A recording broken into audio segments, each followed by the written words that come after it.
एक बार की बात है, महर्षि वेदव्यास अपने आश्रम में तरुण ब्रह्मचारियों को व्याख्यान दे रहे थे। इस व्याख्यान के दौरान वे बता रहे थे कि तरुण ब्रह्मचारियों को स्त्री से हमेशा सावधान और सतर्क होना चाहिए, क्योंकि काम का आवेग बहुत शक्तिशाली होता है।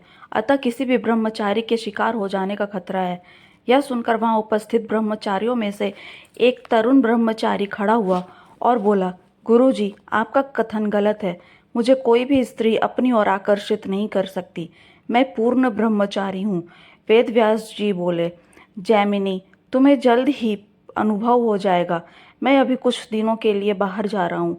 मैं 3 महीने में लौटूंगा। सावधान रहना और अहंकार में आकर अपनी अति प्रशंसा मत करना। महर्षि वेदव्यास ने अपनी यौगिक शक्ति से एक ऐसी सर्वांग पूर्ण सुंदर युवती का रूप धारण कर लिया, जिसके हृदय को भेदने वाले तीखे नयन, जिसका चेहरा सौम्य की तरह सुहावना और मोहक तथा जिसका शरीर अति सुंदर वस्त्रों से सुसज्जित था। यह सुंदर युवती संध्या के समय एक पहाड़ पर एक पेड़ के नीचे जाकर खड़ी हो गई। अकस्मात बादल इकट्ठे हो गए और वर्षा प्रारंभ हो गई। संयोग से उस समय जैमिनी भी जंगल से आते हुए पेड़ के पास से ही गुजर रहा था। उस युवती को जंगल में ऐसे अकेले देख उसे दया आ गई। उसने उसे संबोधित करते हुए कहा, हे देवी, अगर आप बुरा न माने तो मेरे साथ आकर मेरे आश्रम में ठहर सकती हैं। युवती बोली, क्या तुम अकेले रहते हो? वहाँ कोई अन्य स्त्री है? जैमिनी ने कहा, मैं अकेला हूँ, परंतु आप निश्चिंत रहिए देवी, मैं पूर्ण ब्रह्मचारी हूँ। आप वहाँ निशंक रह सकती हैं। युवती बोली, एक तरुण कुमारी कन्या का एक ब्रह्मचारी के साथ रात्रि में अकेले रहना उचित नहीं है। जैमिनी ने कहा, देवी, भयभीत मत होइए, मेरा विश्वास कीजिए। मैं शपथ लेता हूँ कि आपको कोई हानि नहीं होगी।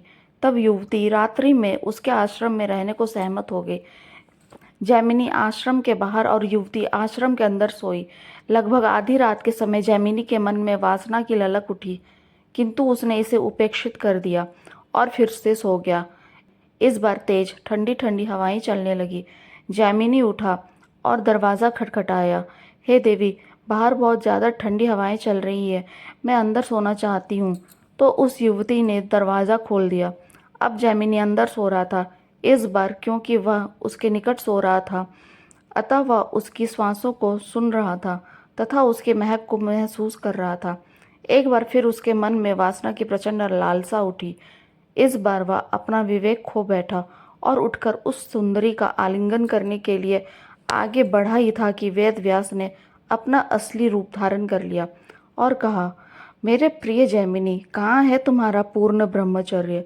जैमिनी ने शर्म से अपना सिर झुका लिया और बोला, गुरुजी, मुझसे बहुत बड़ी गलती हो गई है, कृपया मुझे क्षमा कर दीजिए।